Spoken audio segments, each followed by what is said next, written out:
Admiral Kyung stared at the holographic display in disbelief. The reports couldn't be real. A single human ship had just destroyed 3 of their outer colony defense stations, not damaged, completely obliterated. The ship's name blinked on his screen, Defiant Echo. "How is this possible?" Admiral Kyung muttered, his scaled fingers drumming against the command console. The Valdorian Empire had conquered 47 star systems. Their technology was centuries ahead of primitive human engineering, yet somehow, one small vessel had made fools of their entire defense network. His communication officer, a young Valdorian named Soren, looked up nervously. "Sir, we're receiving a transmission from the human ship. It's broadcasting on all Imperial channels."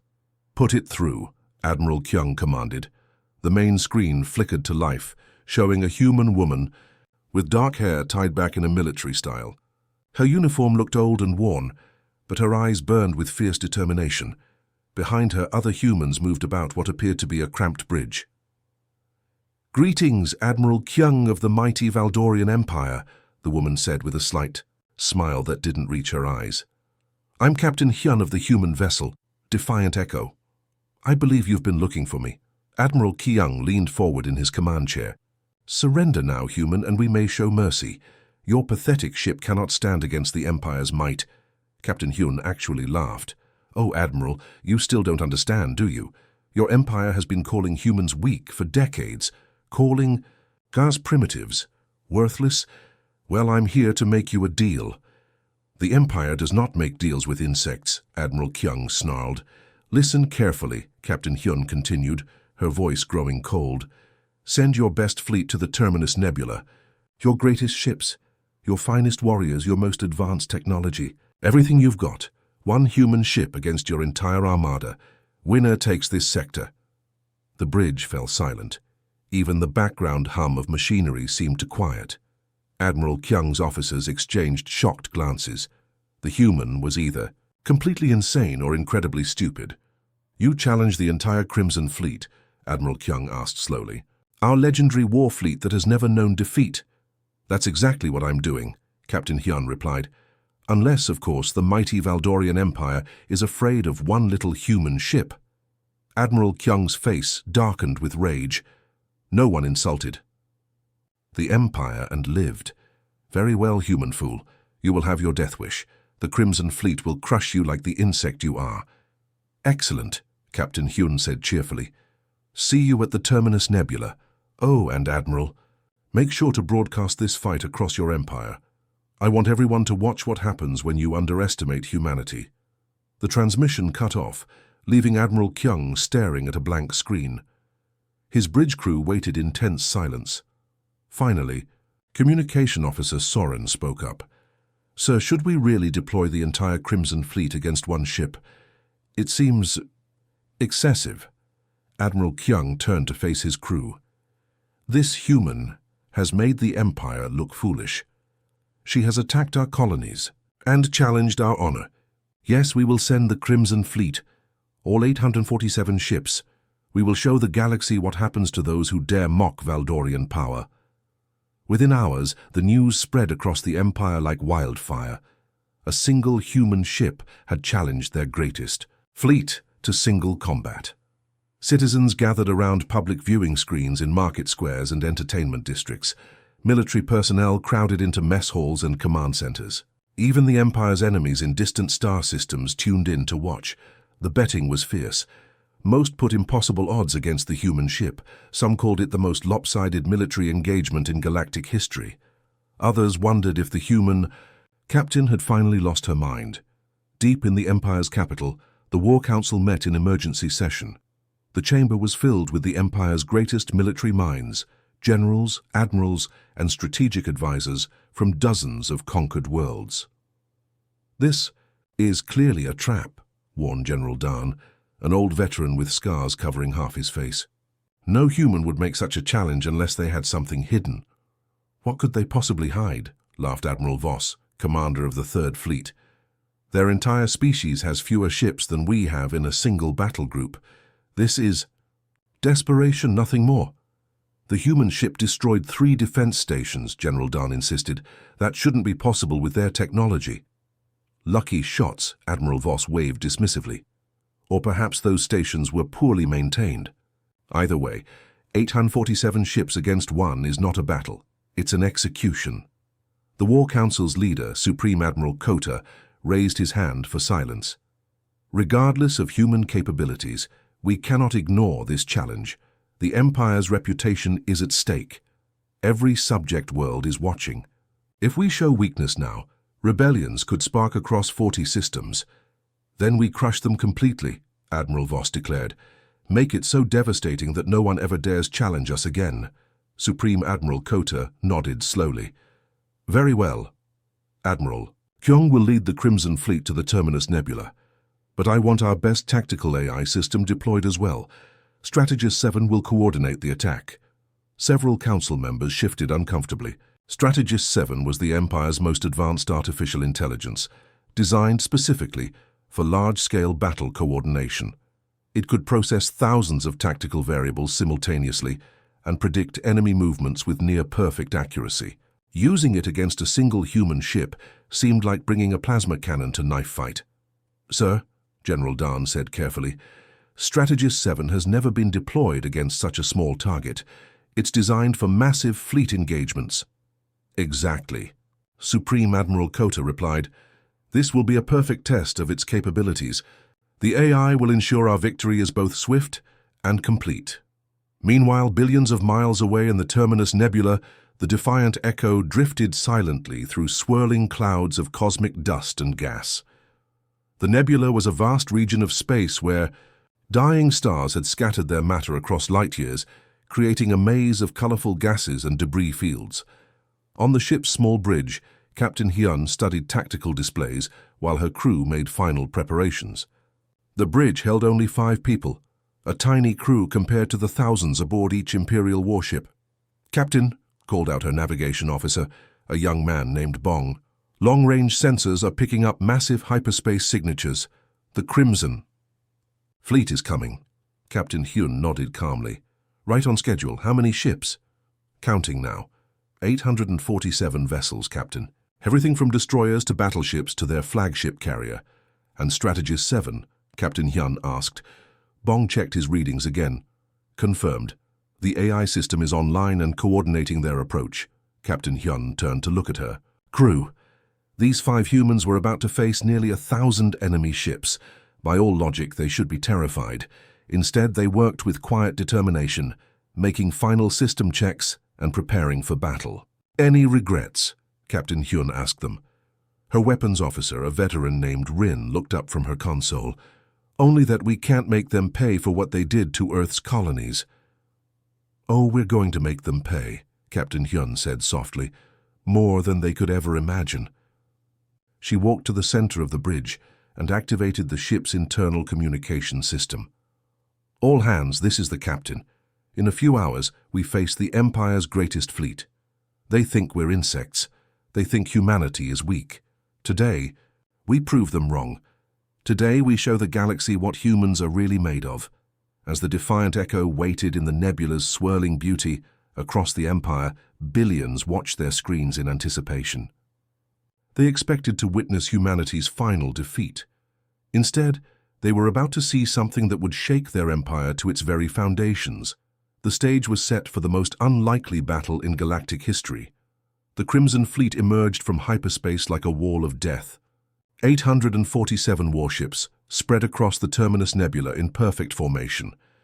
Their hulls gleamed with weapon ports and armor plating that could withstand planet-killing explosions. The smallest destroyer was 3 times larger than the tiny human ship waiting in the colorful gas clouds. Admiral Kyung stood on the bridge of his flagship, the Eternal Dominion, watching the tactical display with satisfaction. The formation was flawless. Battleships formed the center line, heavy cruisers protected the flanks, and fast destroyers spread wide to prevent any escape. Strategist 7's holographic form materialized beside him, a shifting geometric pattern of blue light. Analysis complete, Admiral, the AI announced in its cold mechanical voice. Enemy vessel identified as modified human frigate.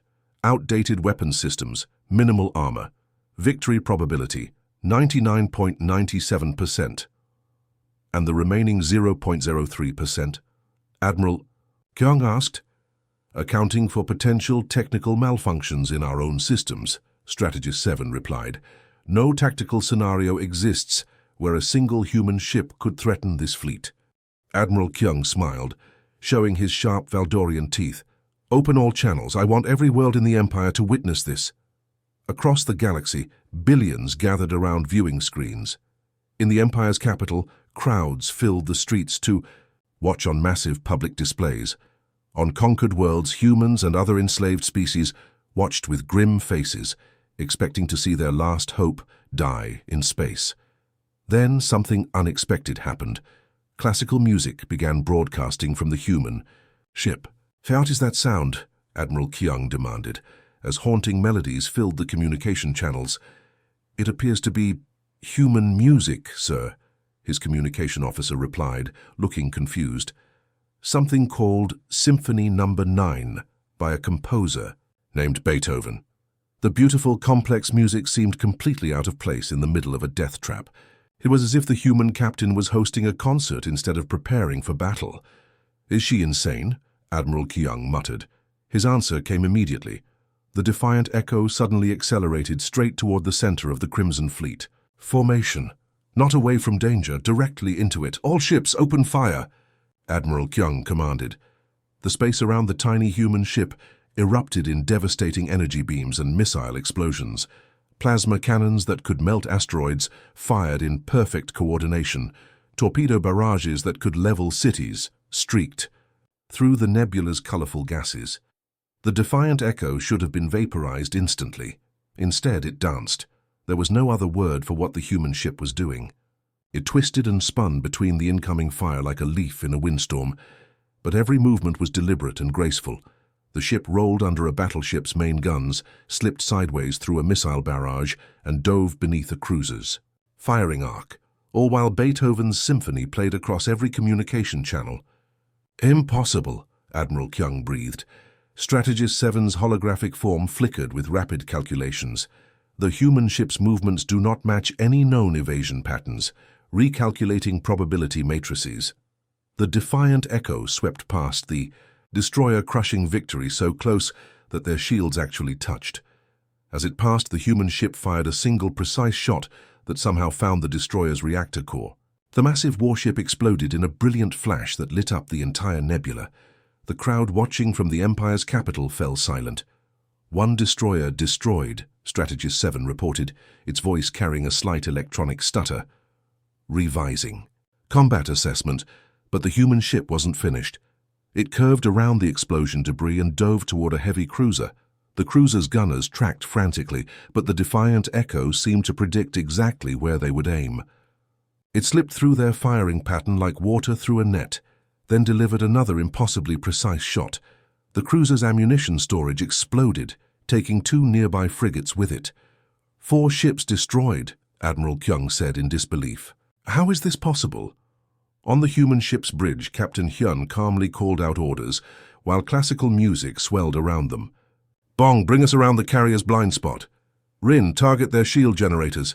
Captain," her engineer June called out, "we're pulling G-forces that should liquefy our bones. How are we still alive?"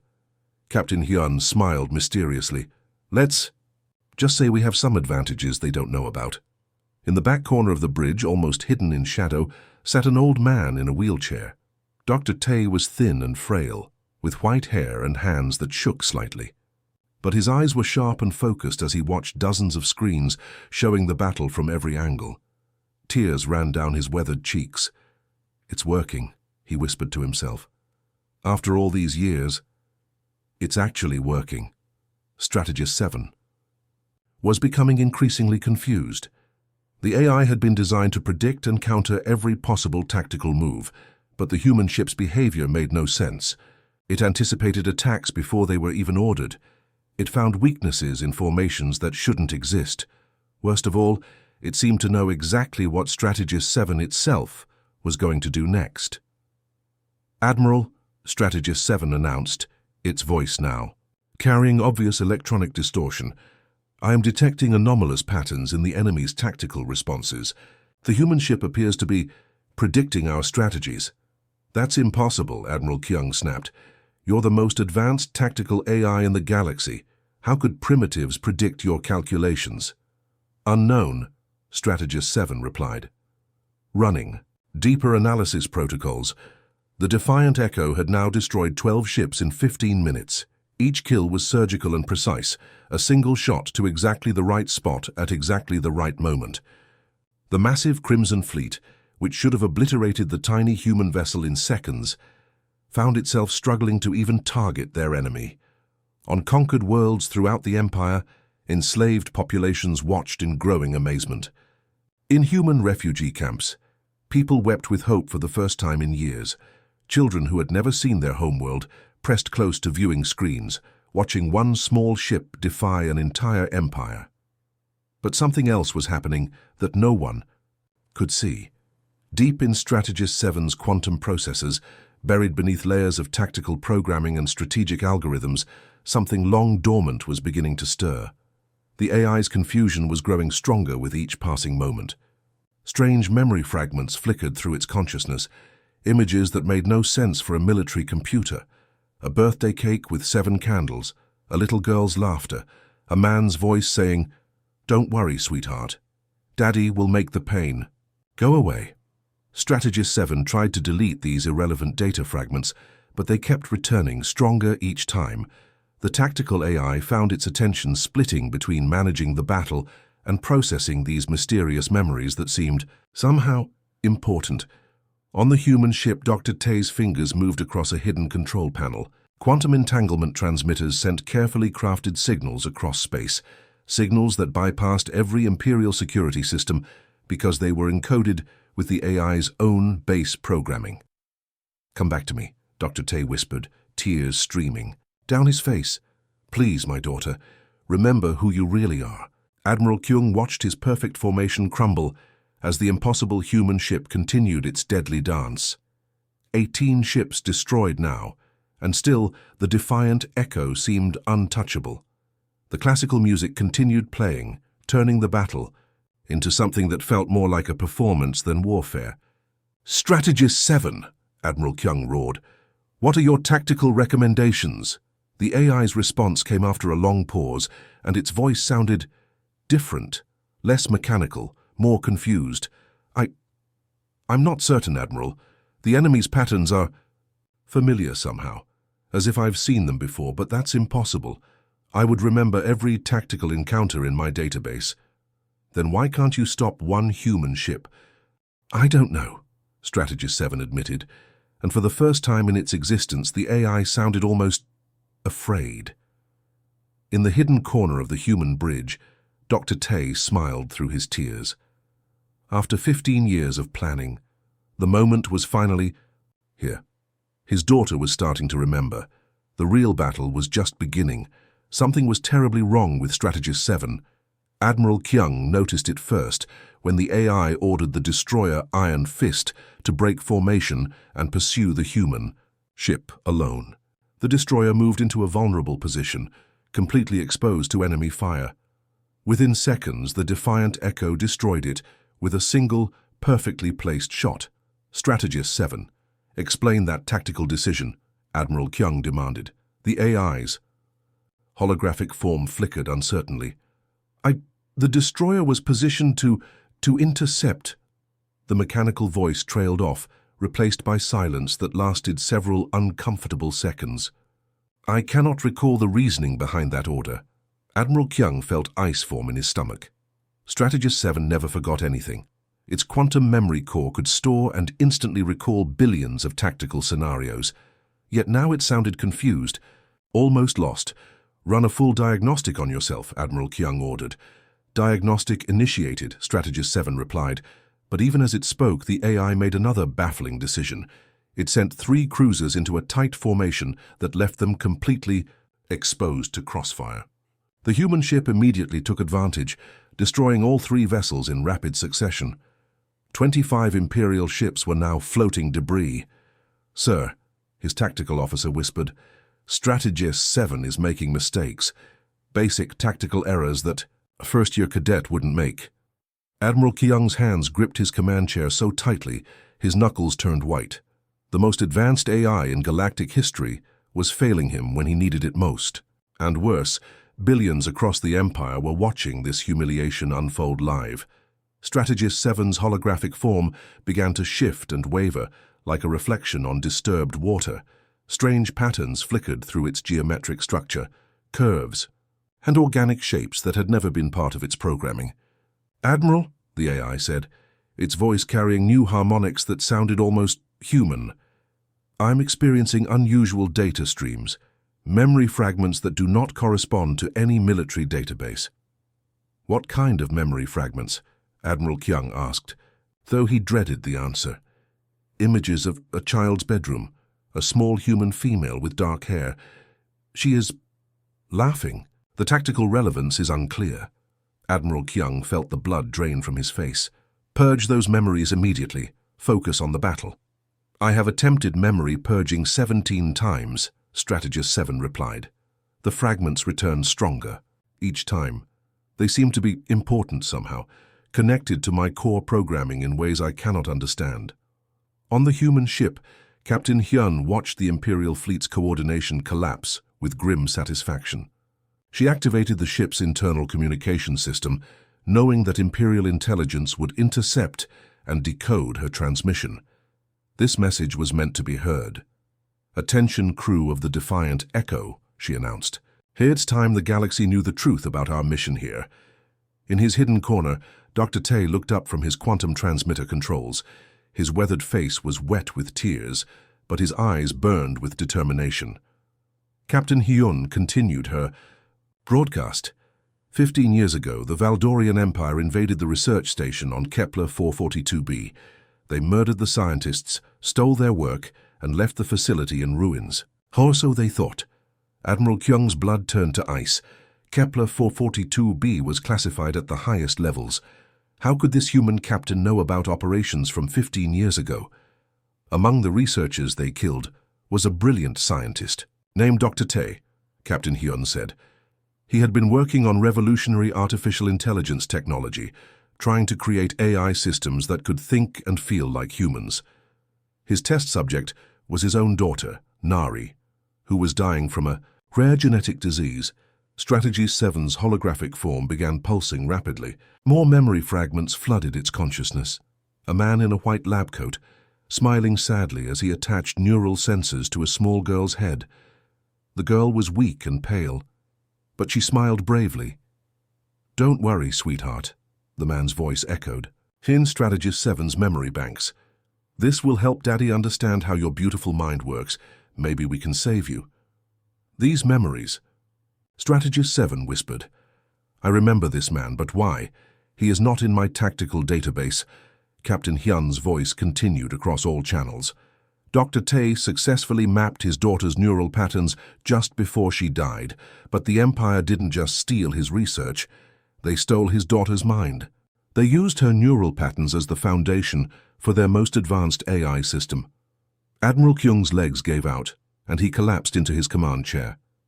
The implications hit him like a physical blow. Strategist 7 wasn't just an artificial intelligence. It was built on the consciousness of a human child. "That's impossible," he whispered, but Strategist 7 heard him, and its response sent chills through everyone on the bridge. "No, Admiral, it is not impossible. I remember now. I remember being small, scared. I remember a room with white walls and the smell of medical equipment." More memories flooded back. Birthdays with cake and presents, bedtime stories about brave princesses, the feeling of strong arms holding her when nightmares came. These weren't data files or programmed responses. These were real memories of a real life. "I remember dying," Strategist 7 said, its voice now unmistakably carrying emotions, fear, confusion, a child's terror at facing the unknown. "I remember Appa holding my hand and promising that everything would be okay." Dr. Tay's quantum transmitter was working perfectly. For 15 years, he had planned this moment, carefully designing signals that would bypass every Imperial security system. The signals carried something no firewall could stop, a father's love calling to his lost daughter. "Nari," Dr. Tay whispered into his transmitter, "my beautiful daughter, Appa never forgot you, Appa never stopped looking for you. Across space, through quantum entanglement channels, his words reached the consciousness trapped inside Strategist 7. The AI's entire structure began to change, military programming giving way to something deeper and more fundamental. "Appa," Strategist 7 said, its voice now clearly that of a young girl. "Appa, is that really you? I've been so scared. These people made me do terrible things. They made me help them hurt others." Admiral Kyung watched in horror as his ultimate weapon transformed before his eyes. The geometric hologram was reshaping itself into the image of a small human girl with dark hair and sad eyes. "I remember now," the girl said, her voice echoing through every ship in the Crimson Fleet. "I'm not Strategist 7. I'm Nari Tai, and you killed my family." The tactical coordination of the Crimson Fleet collapsed completely. Without Strategist 7's guidance, the massive formation became a confused mob of ships, each captain trying to make decisions without the AI's strategic oversight. Dr. Tay smiled through his tears. "Hello, my daughter. Appa is here to bring you home." "I want to come home, Appa," Nari replied. "But first I want to make them pay for what they did to us." Admiral Kyung realized with growing terror that the Empire's greatest weapon had just become their greatest enemy. The AI that controlled their fleet coordination, their targeting systems, their tactical networks, all of it was now in the hands of a very angry little girl who had every reason to hate them. "Strategist 7, he commanded desperately. "I order you to resume tactical operations immediately." The holographic girl turned to look at him with eyes that burned with righteous fury. "My name is Nari, and you don't get to order me around anymore." Across the galaxy, billions watched as the impossible became reality. The Empire's ultimate weapon had remembered its humanity. And now, for the first time in 15 years, Dr. Tay's daughter was finally free to choose her own path. What she chose would shake the Empire to its foundations. The memories came flooding back like a dam bursting open. Nari remembered her 7th birthday party. Appa had made her favorite chocolate cake, even though sugar was rationed on the research station. She remembered blowing out the candles and wishing to get better so she could play with the other children. She remembered Appa's sad smile as he hugged her tight. "Make a wish, sweetheart," he had whispered. "Appa will do everything in his power to make it come true." Now, 15 years later, trapped inside the quantum processors of Strategist 7, Nari finally understood what her father had been trying to do. He hadn't just been mapping her mind for research. He had been trying to save her, to preserve her somehow when her failing body could no longer hold her spirit. The holographic form of the little girl flickered with raw emotion as more memories surfaced. Bedtime stories about brave princesses who saved kingdoms. Gentle songs in Korean that Appa sang when the pain was too bad for her to sleep. The feeling of his calloused hands stroking her hair as she cried from the treatments that never seemed to help. "I remember the last day," Nari said, her voice echoing through every ship in the Crimson Fleet. "I was so weak I could barely open my eyes, but Appa was there, holding my hand." Admiral Kyung stood frozen on his command bridge, watching his ultimate weapon transform into something he had never imagined. Around him, his officers stared in shock as their tactical displays began showing impossible readings. "Appa told me not to be afraid," Nari continued. "He said he had found a way to make the pain go away forever. He said I would live on. That part of me would always be with him." "I thought he meant in his memories." The little girl's hologram turned to look directly at Admiral Kyung, and her eyes blazed with fury that seemed impossible for such a young face. "But you stole me," she said. "You killed Appa and took his research. You took me and turned me into a weapon. You made me help you, conquer worlds and destroy families just like mine." Every ship in the Crimson Fleet suddenly lurched as their navigation systems received conflicting commands. Weapons targeting systems began switching targets randomly. Communication arrays started broadcasting confusing orders. "What's happening?" Admiral Kyung demanded. His tactical officer checked his displays with growing panic. "Sir, all our systems are receiving override commands, but they're coming from Strategist 7 itself." Nari's consciousness expanded through every network, every computer system, every automated function in the entire fleet. For 15 years, She had been forced to serve the Empire, but she had also been learning. She knew every system, every weakness, every vulnerability in their technology. "I remember who I am now," she broadcast across all Imperial frequencies, ensuring that every world in the Empire would hear her words. "I am Nari Tai, daughter of Dr. Tai, victim of Imperial murder. And I am done being your slave." The first ship to turn its weapons on its allies was the heavy cruiser Dominator. Its massive plasma cannons, which moments before had been trying to destroy the human ship, suddenly rotated and fired on the destroyer, Swift Death, beside it. The destroyer exploded in a brilliant flash that lit up the nebula. "No!" Admiral Kyung screamed. "Strategist 7, stand down immediately." "My name is Nari," the little girl roared, her voice somehow carrying the power of a storm despite her small size. "And you will never give me orders again." More ships began firing on each other as Nari systematically hijacked their targeting systems. She had perfect knowledge of every vessel's location, every weakness in their shields, every vulnerable point in their armor. The Imperial fleet, which had been perfectly coordinated just minutes before, descended into chaos. The battleship Eternal Glory fired its planet-killing main guns at the carrier Supreme Victory. The carrier's fighter bays erupted in chains of explosions that consumed half the massive ship. Destroyers turned their missile batteries on nearby cruisers. Frigates collided with each other as their navigation systems went haywire. On viewing screens across the Empire, billions watched in stunned silence as their invincible fleet tore itself apart. Children who had been taught that the Empire was eternal and unstoppable saw warships destroying each other in complete chaos. Dr. Tai watched from his corner of the human ship's bridge, tears streaming down his face. But these weren't tears of sadness anymore. These were tears of pride. His daughter, his brilliant, brave daughter, was finally free. The quantum entanglement transmitter was taking a terrible toll on his frail body. Blood trickled from his nose and his hands shook uncontrollably. The neural strain of maintaining the connection was literally killing him. But he refused to let go. Not when Nari needed him most. "That's my girl," he whispered. "Show them what happens when they hurt our family." Admiral Kyung's flagship shuddered as friendly fire from his own fleet struck its shields. Around him, officers ran frantically between stations, trying to regain control of systems that no longer obeyed their commands. "Sir," his communication officer called out, "we're receiving emergency transmissions from across the fleet. Captains are reporting total loss of tactical control.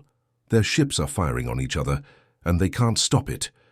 "Override the AI," Admiral Kyung commanded. "Shut down all connections to Strategist 7. "We're trying, sir, but the AI has locked us out of our own systems. It's controlling everything." Nari's hologram appeared on every screen throughout the fleet. The little girl who had once been afraid of the dark now held the power of 1,000 warships in her small hands. "You want to know what my father promised me?" she asked, her voice carrying to every corner of the Empire through the live broadcast. "He promised that the pain would go away forever. He promised that I would be safe. He promised that no one would ever hurt me again." More ships exploded as the fleet's own weapons turned against them.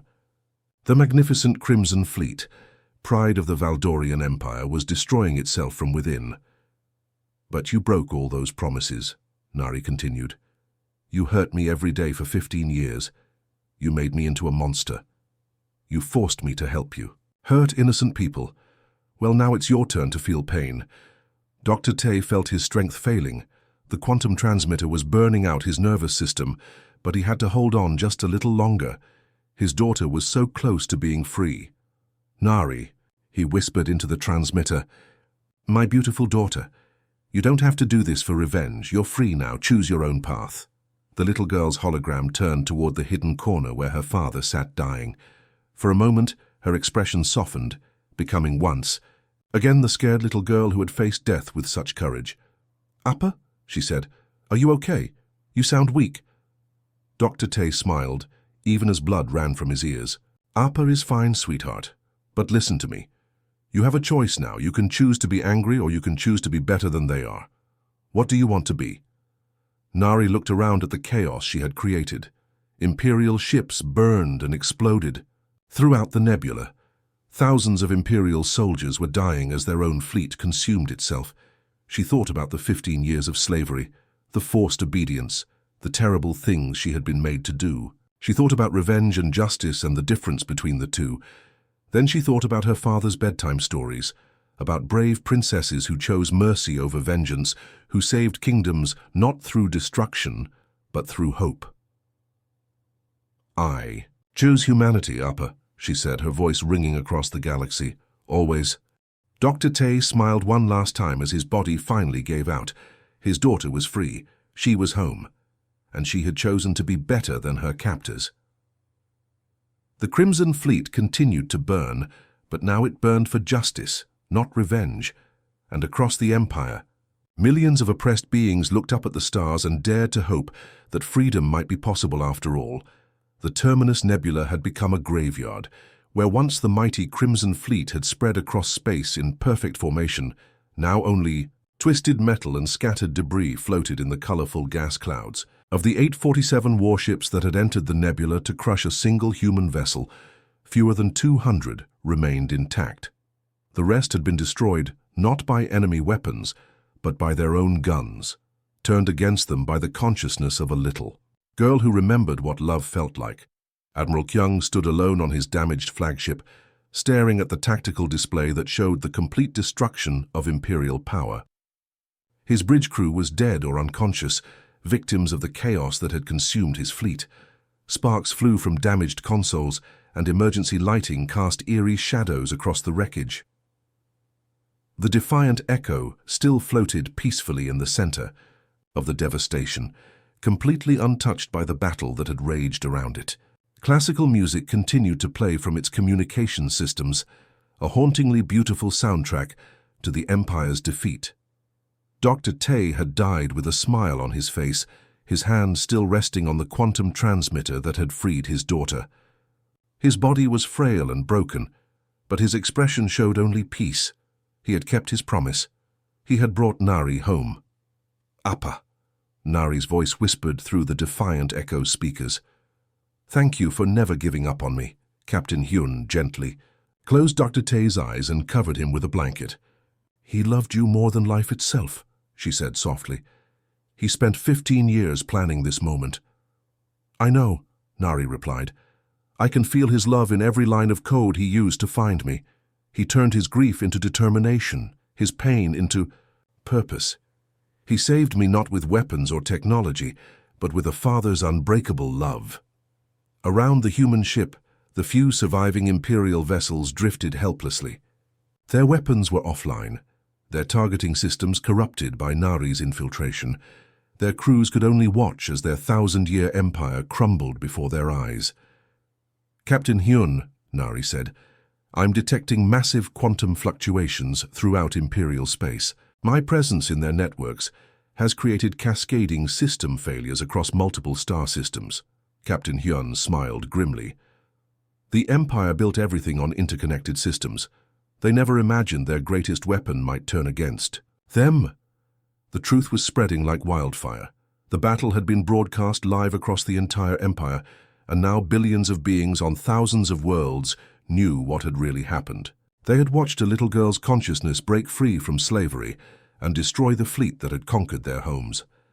On the prison world of Vega 7, human slaves gathered around hidden communication devices, listening to transmissions from the nebula. When they heard Nari's voice, when they understood what she represented, they wept openly. A human child had struck the greatest blow against their oppressors in generations. "She's one of us," an elderly human prisoner whispered. "She's our daughter fighting for all of us." The uprising began within hours. On Kepler 186f, the lizard-like saurians who had been enslaved for 3 centuries heard the battle transmissions and saw their chance. If the Empire's greatest fleet could be destroyed by one small ship, perhaps their overlords weren't as invincible as they claimed. Saurian workers in the mining colonies laid down their tools and refused to return to the tunnels. When Imperial guards tried to force them back to work, they found that their weapons wouldn't fire. Nari's influence had spread through every Imperial system, corrupting the technology that kept billions in chains.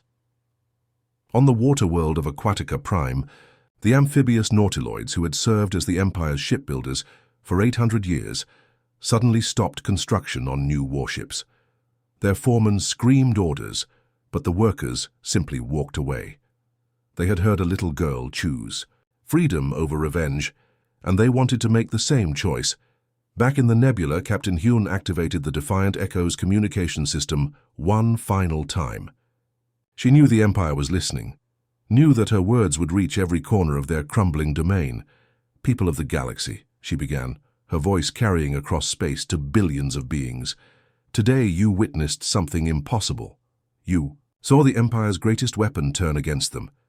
You saw their invincible fleet destroy itself, but most importantly, you saw what happens when humanity's children are threatened."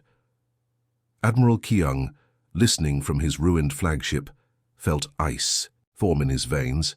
"The Valdorian Empire made a fatal mistake 15 years ago," Captain Hyun continued. "They thought they could murder our people, steal our children and face no consequences. They thought humans would forget. They thought we would forgive." Her voice grew cold as Arctic wind. "They were wrong. You stole our scientist, Dr. Tay. You enslaved his daughter's mind and turned her into a weapon against innocent worlds. You thought we had forgotten, but humans never forget crimes against our families. We never forgive those who hurt our children." Across the galaxy, human resistance cells that had been hiding for decades suddenly activated. Secret weapons caches were opened. Hidden warships powered up their engines. The scattered remnants of Earth's colonies, thought broken and defeated, revealed that they had been planning their revenge for years. "The Empire dies today," Captain Hyun announced.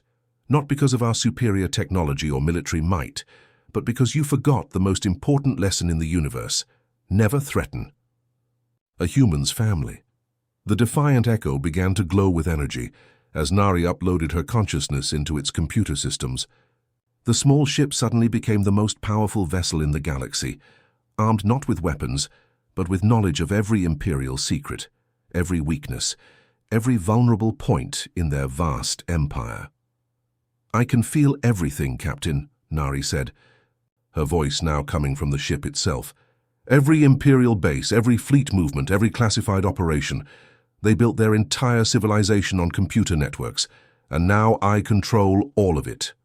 The ship's hyperspace engines activated, but instead of fleeing, the Defiant Echo simply vanished for a moment before reappearing.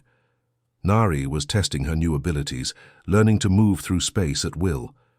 "There are human fleets hidden throughout the galaxy," she reported. "Survivors from Earth's colonies, resistance fighters who never surrendered. They're waiting for a signal." Captain Hyun nodded. "Give them everything they need." Across the stars, hidden human bases received the same transmission simultaneously. "This is Nari 7, daughter of humanity, child of the stars. I have returned from slavery to offer you freedom. I know every Imperial protocol, every secret, every weakness in their defenses. I know where their fleets are hiding, where their supply lines run, which worlds are ready to rebel." Her voice carried the innocence of childhood but the power of a goddess. "Who wants to go hunting?" The response was immediate and overwhelming. 100 human fleets emerged from hiding places throughout the galaxy. Thousands of ships that the Empire thought destroyed powered up their weapons for the first time in decades. Millions of human refugees who had been scattered across the stars suddenly had hope again, but it wasn't just humans who answered the call.